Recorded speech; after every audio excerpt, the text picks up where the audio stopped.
Halo teman-teman, kali ini saya akan menjelaskan tugas kami dalam membuat sistem informasi buku tamu atau buku tamu berbasis web.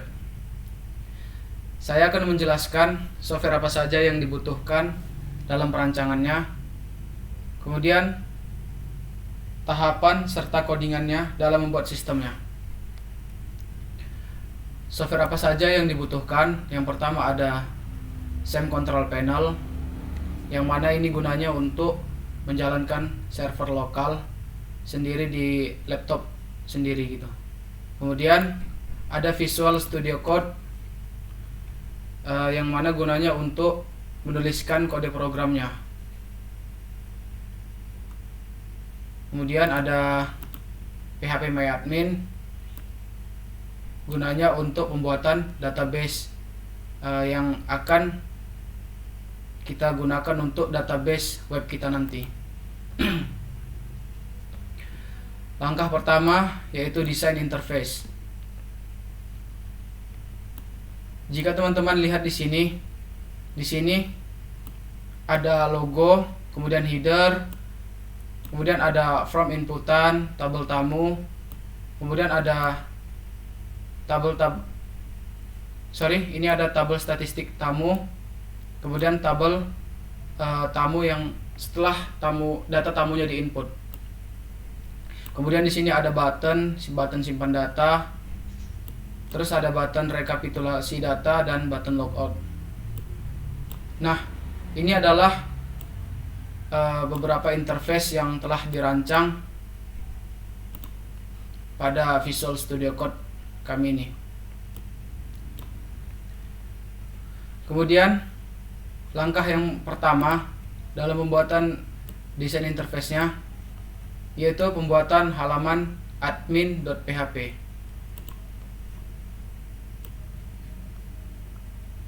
Nah, di sini kami sudah membuatnya. Di halaman admin ini ada logo, kemudian header, terus ada form, tabel statistik dan tabel tamu setelah tamunya diinput.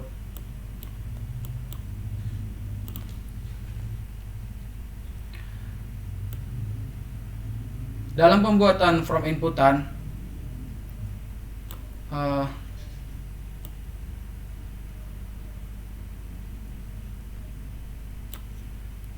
di sini kami sudah membuatnya mulai dari awal row ini hingga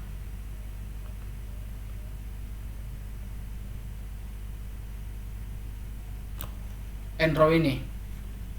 Itu adalah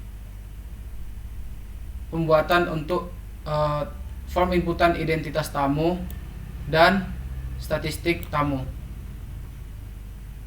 Jadi di sini menggunakan kelas yang bernama card dalam pembuatan identitas tamunya. Sama juga teman-teman seperti pembuatan statistiknya, itu menggunakan jenis kelas card.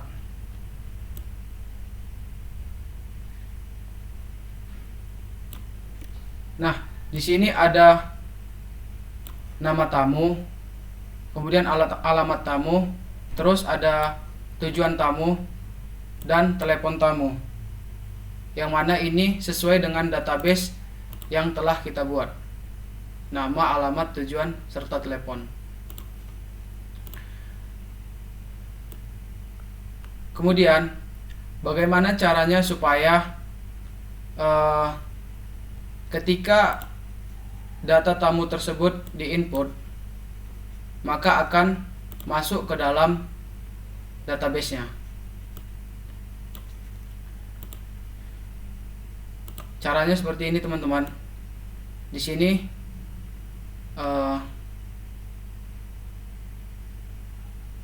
di sini sudah kami buatkan kode PHP-nya untuk insert data ke dalam database.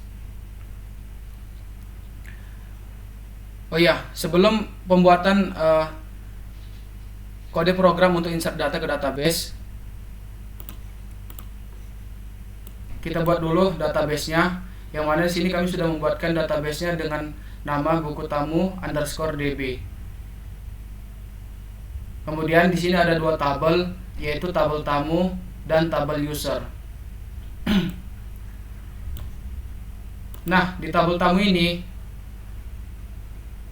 ada ID tamu, kemudian tanggal inputan, kemudian ada nama tamu, terus alamat, tujuan, dan telepon.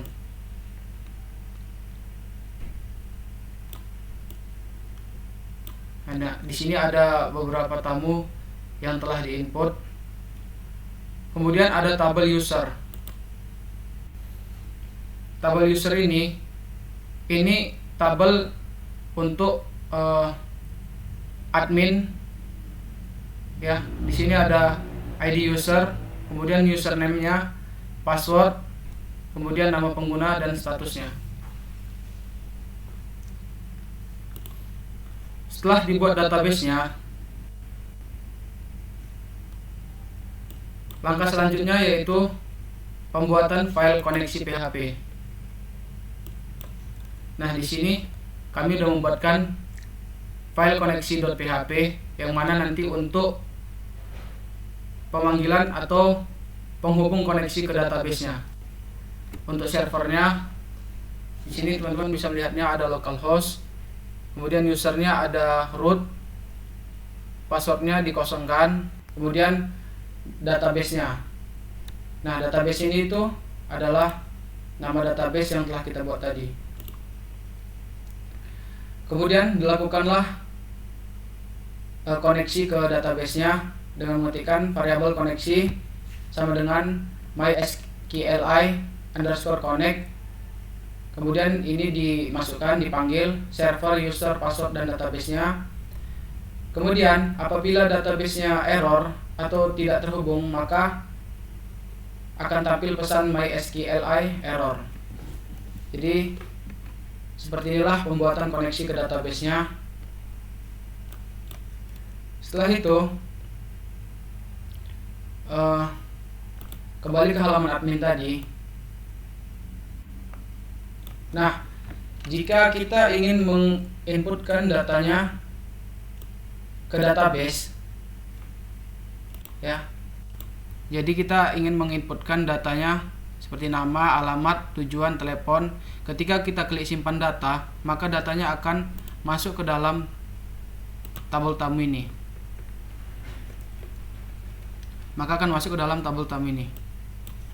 Caranya seperti ini, teman-teman.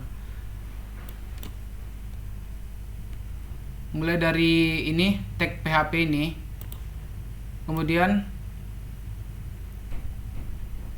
sampai kemari, ya.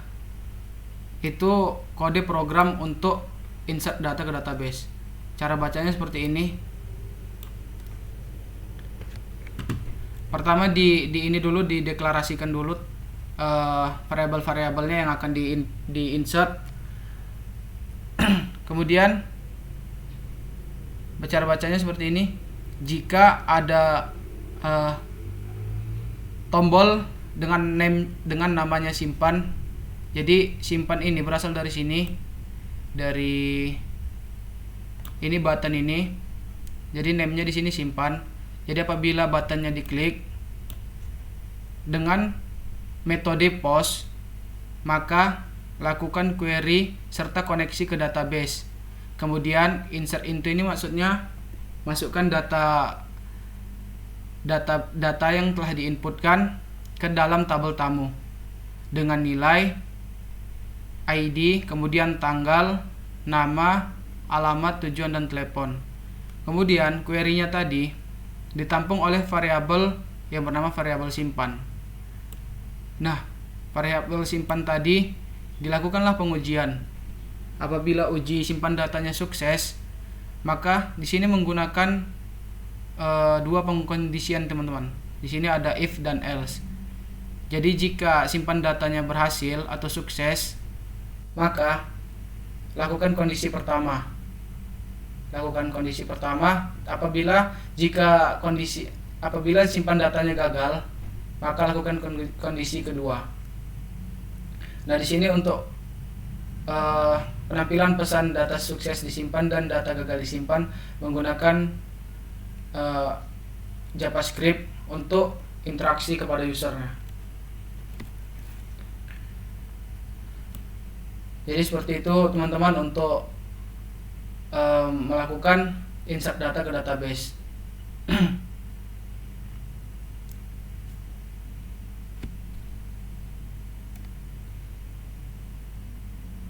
Nah, setelah itu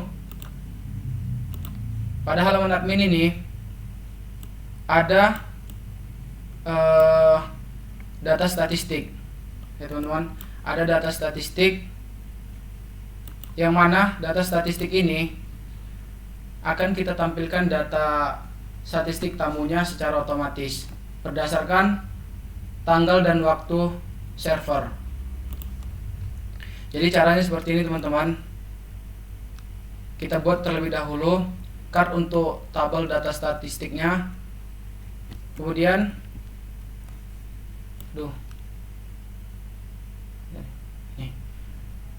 kemudian kita jalankan kode program PHP-nya untuk menampilkan data statistiknya.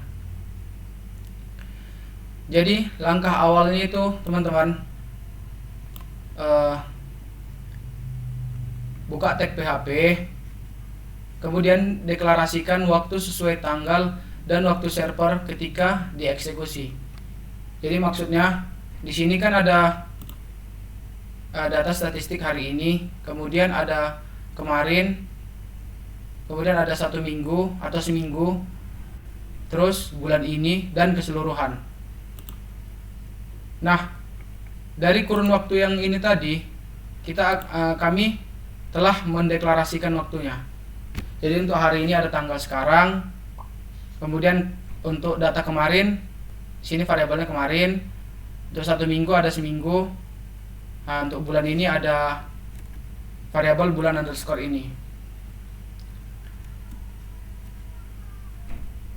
Nah, di sini untuk deklarasi tanggal sekarang ini, cara bacanya seperti ini teman-teman.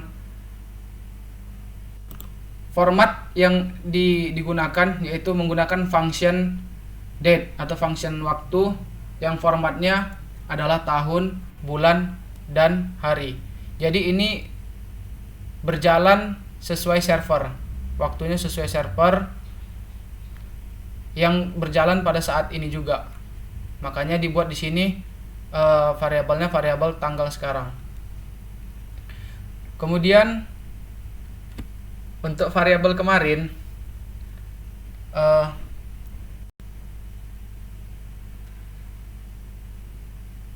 dibuat dulu juga function waktunya sesuai server waktu server yang berjalan.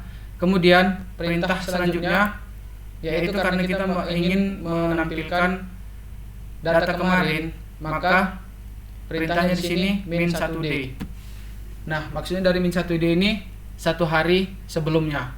Kemudian 1 hari sebelumnya dari tanggal sekarang. Ya, jadi str to time ini function PHP yang gunanya untuk menyelesaikan masalah tentang waktu.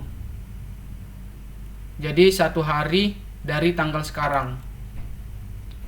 Kemudian untuk yang 6 hari di sini penjelasannya, deklarasinya dibuat nama variabelnya itu variabel seminggu. Kemudian panggil ini waktu servernya yang sedang berjalan saat ini. Kemudian menggunakan function str to time lagi, sama seperti yang tadi ini, karena kita akan meminta waktu sebelum atau waktu yang akan mendatang. Jadi itu gunanya function str to time ini. Di sini perintahnya min 1 week, artinya 1 minggu sebelumnya, plus 1 day, berarti 1 minggu dari tanggal sekarang. Kemudian ada bulan ini. Nah, deklarasinya di sini dibuat nama variabelnya variabel bulan underscore ini, karena di sini yang diminta hanya bulan saja. Jadi formatnya dituliskan M saja. M ini artinya kalau bahasa Inggrisnya bulan, month. Jadi ini hanya diminta bulan saja. Setelah dilakukan deklarasi tanggal dan waktunya, maka langkah selanjutnya adalah persiapan melakukan query untuk menampilkan jumlah data pengunjung. Yang pertama, untuk menampilkan data, ini bukan pengunjung teman-teman, tapi tamu.